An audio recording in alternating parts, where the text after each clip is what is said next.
사무엘하 3장. 사울 집안과 다윗 집안 사이에 전쟁이 오래 계속되었다. 그러나 다윗 집안은 점점 더 강해지고 사울 집안은 점점 더 약해졌다. 다윗이 헤브론에서 낳은 아들은 다음과 같다. 맏아들은 이스라엘 여인 아히노암에게서 태어난 암논이고, 둘째 아들은 갈멜 사람 나발의 아내였던 아비가일에게서 태어난 길랍이고, 셋째 아들은 그술 왕 달메의 딸 마아가에게서 태어난 압살롬이고, 넷째 아들은 학깃에게서 태어난 아도니아이고, 다섯째 아들은 아비달에게서 태어난 스바디아이고, 여섯째 아들은 다윗의 아내 에글라에게서 태어난 이드라함이다. 이들이 다윗이 헤브론에서 살 때에 낳은 아들이다. 사울 집안과 다윗 집안 사이에 전쟁이 계속되는 동안에 사울 집안에서는 아브넬이 점점 더 세력을 잡았다. 사울의 후궁 가운데 리스바라는 여인이 있는데 아야의 딸이었다. 이스보셋이 아브넬에게 장군은 어찌하여 나의 아버지의 후궁을 범하였소 하고 꾸짖었다. 그러자 아브넬이 이스보셋의 말에 몹시 화를 내면서 대답하였다. 임금께서는 내가 유다의 빌부터 살아가는 개로밖에 보이지 않습니까? 나는 오늘날까지 임금님의 아버지 사울 집안과 그의 형제들과 친구들에게 충성을 다하였고 임금님을 다윗의 손에 넘겨주지도 않았습니다. 그런데도 임금님께서 오늘 이 여자의 그릇된 행실을 두고 나에게 2명을 씌우시려는 것입니까? 주님께서는 이미 다윗에게 약속하신 것이 있습니다. 이제 저는 다윗 편을 들어서 하나님의 뜻대로 하겠습니다. 그렇게 하지 않는다면 하나님이 이 아브넬에게 벌을 내리시고 또 내리셔도 좋습니다. 하나님은 이 나라를 사울과 그의 자손에게서 빼앗아 다윗에게 주실 것입니다. 하나님이 다윗을 이스라엘과 유다의 왕으로 삼으셔서 북쪽 단에서부터 남쪽 브엘세바에 이르기까지 다스리게 하실 것입니다. 이 말을 듣고 이스보셋은 아브넬이 두려워서 그에게 다시는 말 한마디도 하지 못하였다. 아브넬은 다윗에게 사람을 보내어서 이렇게 전하였다. 이 나라가 누구의 것입니까? 그러니 임금님이 저와 언약만 세우시면 내가 임금님의 편이 되어서 온 이스라엘이 임금님에게 돌아가도록 하겠습니다. 다윗이 대답하였다. 좋소. 내가 장군과 언약을 세우겠소. 그런데 나는 장군에게 한 가지만 요구하겠소. 그대는 나를 만나러 올 때에 사울의 딸 미갈을 데리고 오시오. 그렇지 않으면 내 얼굴을 볼 생각을 하지 마시오. 그런 다음에 다윗은 사울의 아들 이스보셋에게 사람을 보내어서 이렇게 전하였다. 나의 아내 미갈을 돌려주시오. 미갈은 내가 블레셋 사람의 포피 100개를 바치고 맞은 아내요. 그러자 이스보셋이 사람을 보내어서 미갈을 그의 남편인 라이스의 아들 발디엘에게서 빼앗아 오도록 하였다. 그때 그 여인의 남편은 계속 울면서 바울임까지 자기 아내를 따라왔는데 아브넬이 그에게 당신은 그만 돌아가시오 하고 말하니 그가 돌아갔다. 아브넬이 이스라엘의 장로들과 상의하였다. 여러분은 이미 전부터 다윗을 여러분의 왕으로 모시려고 애를 썼습니다. 이제 기회가 왔습니다. 주님께서 이미 다윗을 두고 내가 나의 종 다윗을 시켜서 나의 백성 이스라엘을 블레셋 사람의 지배와 모든 원수의 지배에서 구하여 내겠다 하고 약속하여 주셨기 때문입니다. 아브넬은 베냐민 사람들과도 상의한 뒤에 이스라엘과 베냐민 사람 전체가 한데 모은 뜻을 다윗에게 전하려고 헤브론으로 떠났다. 아브넬이 부하 20명을 거느리고 헤브론에 이르러서 다윗을 찾아가니 다윗이 아브넬과 그를 따라온 사람들에게 잔치를 베풀었다. 잔치가 끝나자 아브넬이 다윗에게 말하였다. 이제 그만 일어나 가서 온 이스라엘을 높으신 임금님 앞에 모아놓고서 임금님과 언약을 세우게 하겠습니다. 그러면 임금님이 원하시는 어느 곳에서나 원하시는 대로 왕이 되셔서 다스릴 수 있습니다. 다윗이 아브넬을 떠나보내니 그가 평안히 떠나갔다. 그때 다윗의 부하들이 요압을 따라 습격하러 나갔다가 많은 노량물을 가지고 돌아왔다. 그러나 아브넬은 그때 다윗과 함께 헤브론에 있지 않았다. 다윗이 이미 그를 보내어서 그가 무사하게 그곳을 떠나갔기 때문이다. 요압이 함께 데리고 나갔던 군인을 모두 데리고 돌아오자 누군가가 그에게 알려주었다. 넬의 아들 아브넬이 임금님을 찾아왔는데 임금님이 그를 그냥 보내셔서 그가 무사하게 이곳을 떠나갔습니다. 이 말을 듣고 요압이 곧바로 왕에게로 가서 항의하였다. 임금님이 어찌하여 이렇게 하실 수 있습니까? 아브넬이 임금님께 왔는데 임금님은 어찌하여 그를 그냥 보내어서 가게 하셨습니까? 넬의 아들 아브넬은 임금님께서 잘 아시다시피 임금님을 속이려고 온 것이며 임금님이 드나드는 것을 살피고 임금님이 하고 계시는 일도 모조리 알려고 온 것입니다. 요압은 다윗에게서 물러나오자마자 사람들을 보내어서 아브넬을 뒤쫓게 하였다. 그들은 시라 우물이 있는 곳에서 그를 붙잡아서 데리고 돌아왔다. 그러나 다윗은 그 일을 전혀 몰랐다. 아브넬이 헤브론으로 돌아오니 요압이 그와 조용히 이야기를 하려는 듯이 성문 안으로 그를 데리고 들어갔다. 요압은 거기에서 동생 아사엘의 원수를 갚으려고 아브넬의 배를 찔러서 죽였다. 다윗이 그 소식을 듣고서 외쳤다. 넬의 아들 아브넬이 암살당하였으나 나와 나의 나라는 주님 앞에 아무 죄가 없다. 오직 그 죄는 요압의 머리와 그 아버지의 온 집안으로 돌아갈 것이다. 앞으로 요압의 집안에서는 고름을 흘리는 병자와 나병 환자와 지팡이를 짚고 다니는 다리 저는 사람과 칼을 맞아 죽는 자들과 굶어 죽는 사람이 끊어지지 않을 것이다. 요압과 그의 동생 아비새가 아브넬을 죽인 것은 아브넬이 그들의 동생 아사헬을 기브온 전투에서 죽였기 때문이다. 다윗은 요압을 비롯하여 자기와 함께 있는 온 백성에게 명령하였다. 백성은 옷을 찢고 허리에 굵은 베옷을 두른 뒤에 아브넬의 상여 앞에서 걸어가면서 애도하여라. 그리고 다윗 왕도 몸소 상여를 뒤따라갔다.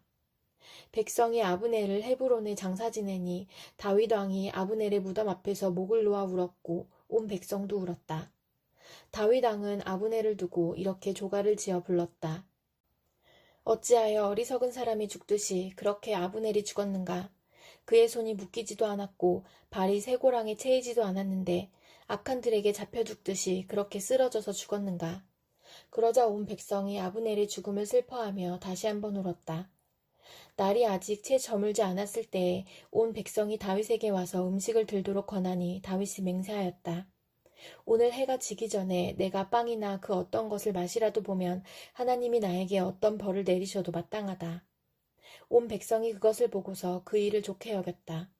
다윗 왕이 무엇을 하든지 온 백성이 마음에 좋게 받아들였다. 그때야 비로소 넬의 아들 아브넬을 죽인 것이 왕에게서 비롯된 일이 아님을 온 백성과 온 이스라엘이 깨달아 알았다. 그런 다음에 왕은 신복들에게 말하였다. 그대들이 아는 대로 오늘 이스라엘에서 훌륭한 장군이 죽었소. 수르야의 아들들이 나보다 더 강하니 비록 내가 기름 부음을 받은 왕이라고 하지만 보다시피 이렇게 약하오. 그러므로 이런 악을 저지른 사람에게 주님께서 그 죄악에 따라 갚아주시기만 바랄 뿐이요. 고린도전서 14장. 사랑을 추구하십시오. 신령한 은사를 열심히 구하십시오. 특히 예언하기를 열망하십시오. 방언으로 말하는 사람은 사람에게 말하는 것이 아니라 하나님께 말하는 것입니다.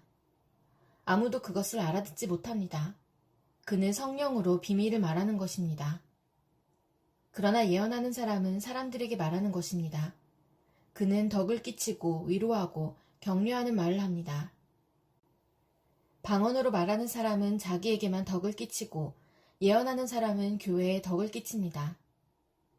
여러분이 모두 방언으로 말할 수 있기를 내가 바랍니다마는 그보다도 예언할 수 있기를 더 바랍니다. 방언을 누가 통역하여 교회에 덕을 끼치게 해주지 않으면 방언으로 말하는 사람보다 예언하는 사람이 더 훌륭합니다.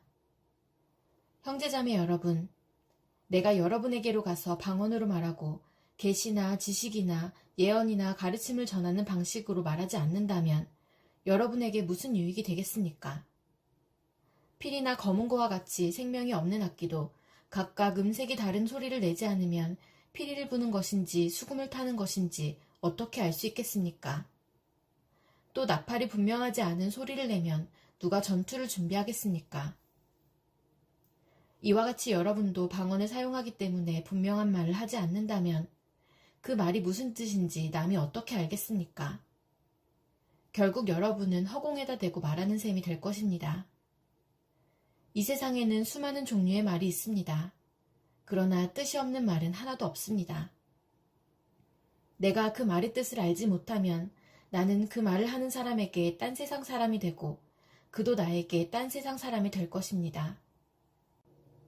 이와 같이 여러분도 성령의 은사를 갈구하는 사람들이니 교회에 덕을 끼치도록 그 은사를 더욱 넘치게 받기를 힘쓰십시오. 그러므로 방언으로 말하는 사람은 그것을 통역할 수 있기를 기도하십시오. 내가 방언으로 기도하면 내 영은 기도하지만 내 마음은 아무런 열매를 얻지 못합니다. 그렇다면 어떻게 해야겠습니까? 나는 영으로 기도하고 또 깨친 마음으로도 기도하겠습니다. 나는 영으로 찬미하고 또 깨친 마음으로도 찬미하겠습니다. 그렇지 않고 그대가 영으로만 감사를 드리면 갓 믿기 시작한 사람은 그것이 무슨 뜻인지를 알아듣지 못하므로 어떻게 그 감사 기도에 아멘 하고 말할 수 있겠습니까? 그대가 훌륭하게 감사 기도를 드린다고 해도 다른 사람에게는 덕이 되지 않습니다. 나는 여러분 가운데 누구보다도 더 많이 방언을 말할 수 있음을 하나님께 감사합니다. 그러나 나는 방언으로 만마디 말을 하기보다도 다른 사람을 가르치기 위하여 나의 깨친 마음으로 교회에서 5마디 말을 하기를 원합니다. 형제자매 여러분, 생각하는 데는 아이가 되지 마십시오. 악에는 아이가 되고 생각하는 데는 어른이 되십시오. 율법에 이렇게 기록되어 있습니다. 주님께서 말씀하시기를 내가 방언을 하는 사람의 혀와 딴 나라 사람의 입술로 이 백성에게 말할지라도 그들은 나의 말을 듣지 않을 것이다 하셨습니다. 그러므로 방언은 신자들에게 주는 표징이 아니라 불신자들에게 주는 표징이고 예언은 불신자들에게 주는 것이 아니라 신자들에게 주는 것입니다. 온 교회가 한자리에 모여서 모두가 방언으로 말하고 있으면 간 믿기 시작한 사람이나 믿지 않는 사람이 들어와서 듣고 여러분을 미쳤다고 하지 않겠습니까? 그러나 모두가 예언을 말하고 있으면 갓 믿기 시작한 사람이나 믿지 않는 사람이 들어와서 듣고 그 모두에게 질책을 받고 심판을 받아서 그 마음속에 숨은 일이 드러나게 됩니다. 그래서 그는 엎드려서 하나님께 경배하면서 참으로 하나님께서 여러분 가운데 계십니다 하고 환히 말할 것입니다. 그러면 형제자매 여러분, 어떻게 해야겠습니까? 여러분이 함께 모이는 자리에는 찬송하는 사람도 있고 가르치는 사람도 있고 하나님의 계시를 말하는 사람도 있고 방언으로 말하는 사람도 있고 통역하는 사람도 있습니다. 모든 일을 남에게 덕이 되게 하십시오. 누가 방언으로 말할 때에는 2 또는 많아야 3이서 말하되 차례로 말하고 한 사람은 통역을 하십시오. 통역할 사람이 없거든 교회에서는 침묵하고 자기에게와 하나님께 말하십시오. 예언하는 사람은 2이나 3이서 말하고 다른 이들은 그것을 분별하십시오. 그러나 앉아있는 다른 사람에게 계시가 내리거든 먼저 말하던 사람은 잠잠하십시오. 여러분은 모두 한 사람씩 예언을 할 수 있습니다. 그래야 모두가 배우고 권면을 받게 됩니다. 예언하는 사람의 영은 예언하는 사람에게 통제를 받습니다. 하나님은 무질서의 하나님이 아니라 평화의 하나님이십니다. 성도들의 모든 교회에서 그렇게 하는 것과 같이 여자들은 교회에서는 잠자코 있어야 합니다. 여자에게는 말하는 것이 허락되어 있지 않습니다. 율법에서도 말한 대로 여자들은 복종해야 합니다. 배우고 싶은 것이 있으면 집에서 자기 남편에게 물으십시오. 여자가 교회에서 말하는 것은 자기에게 부끄러운 일입니다. 하나님의 말씀이 여러분에게서 났습니까? 또는 여러분에게만 내렸습니까?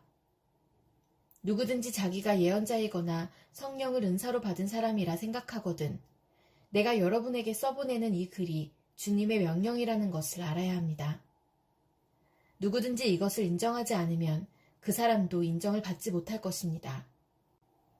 그러므로 나의 형제자매 여러분, 예언하기를 열심히 구하십시오. 그리고 방언으로 말하는 것을 막지 마십시오.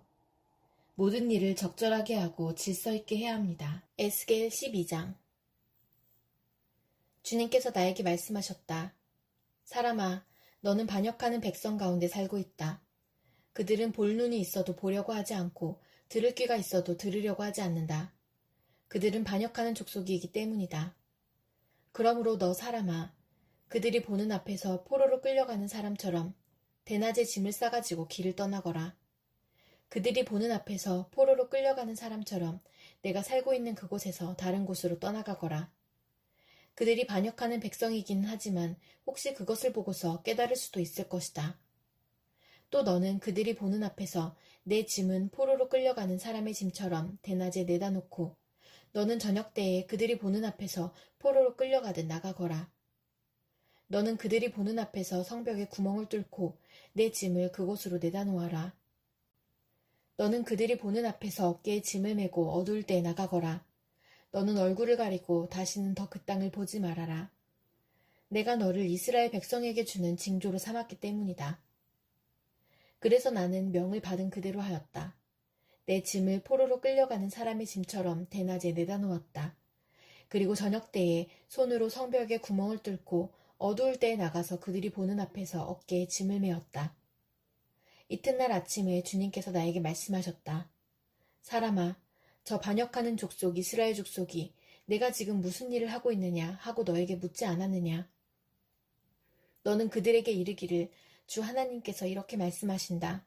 이 짐은 예루살렘에서 다스리는 왕과 그 도성 가운데 사는 이스라엘 족속 전체에 대한 징조다 하여라.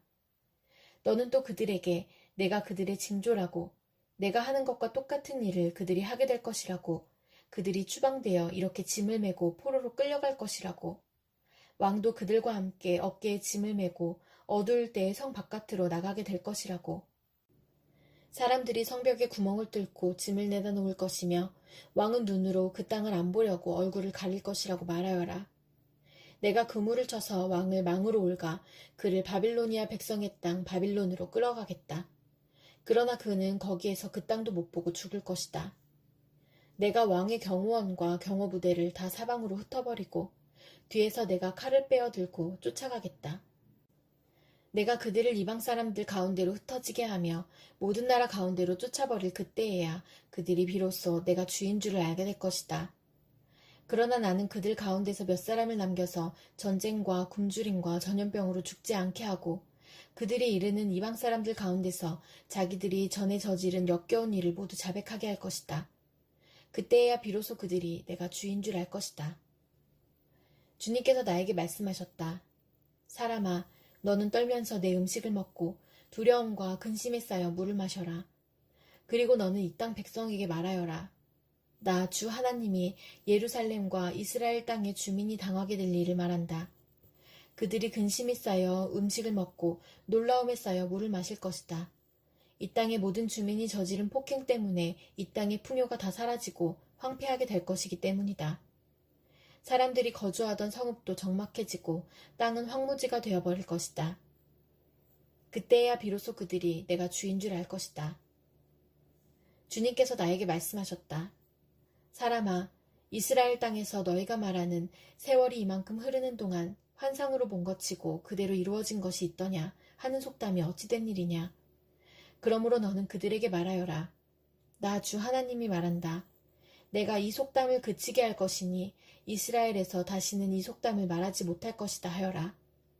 오히려 너는 그들에게 일러라. 환상으로 본 것이 이루어질 그날이 가까이 왔다.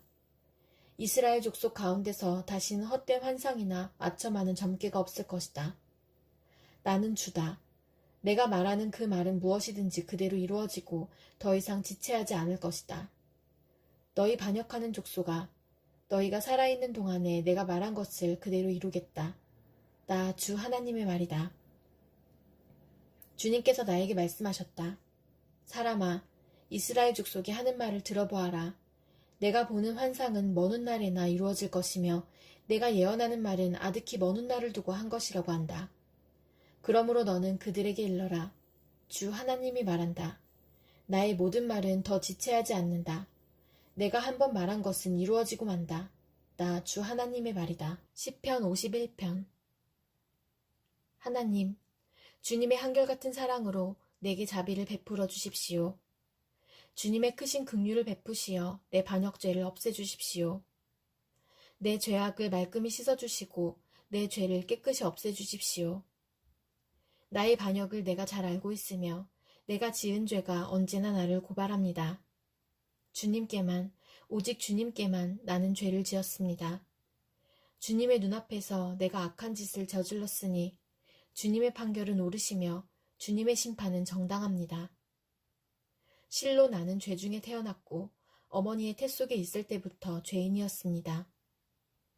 마음속의 진실을 기뻐하시는 주님, 제 마음 깊은 곳에 주님의 지혜를 가르쳐 주셨습니다. 우슬초로 나를 정결케 해주십시오. 내가 깨끗하게 될 것입니다. 나를 씻어주십시오. 내가 눈보다 더 희게 될 것입니다. 기쁨과 즐거움의 소리를 들려주십시오. 주님께서 꺾으신 뼈들도 기뻐하며 춤출 것입니다. 주님의 눈을 내 죄에서 돌리시고 내 모든 죄악을 없애주십시오. 아, 하나님, 내 속에 깨끗한 마음을 창조하여 주시고 내 속을 견고한 심령으로 새롭게 하여 주십시오. 주님 앞에서 나를 쫓아내지 마시며 주님의 성령을 나에게서 거두어 가지 말아 주십시오. 주님께서 베푸시는 구원의 기쁨을 내게 회복시켜 주시고 내가 지탱할 수 있도록 내게 자발적인 마음을 주십시오. 반역하는 죄인들에게 내가 주님의 길을 가르치게 하여 주십시오. 죄인들이 주님께로 돌아올 것입니다. 하나님, 나를 구원하시는 하나님, 내가 살인죄를 짓지 않게 지켜주십시오. 내 혀가 주님의 의로우심을 소리 높여 외칠 것입니다. 주님, 내 입술을 열어주십시오. 주님을 찬양하는 노래를 내 입술로 전파하렵니다. 주님은 재물을 반기지 않으시며 내가 번제를 드리더라도 기뻐하지 않으십니다. 하나님께서 원하시는 재물은 찢겨진 심령입니다. 오 하나님, 주님은 찢겨지고 짓밟힌 마음을 멸시하지 않으십니다. 주님의 은혜로 시온을 잘 돌보아 주시고 예루살렘 성벽을 견고히 세워주십시오. 그때의 주님은 올바른 제사와 번제와 온전한 제물을 기쁨으로 받으실 것이니 그때의 사람들이 주님의 제단 위에 수송아지를 드릴 것입니다.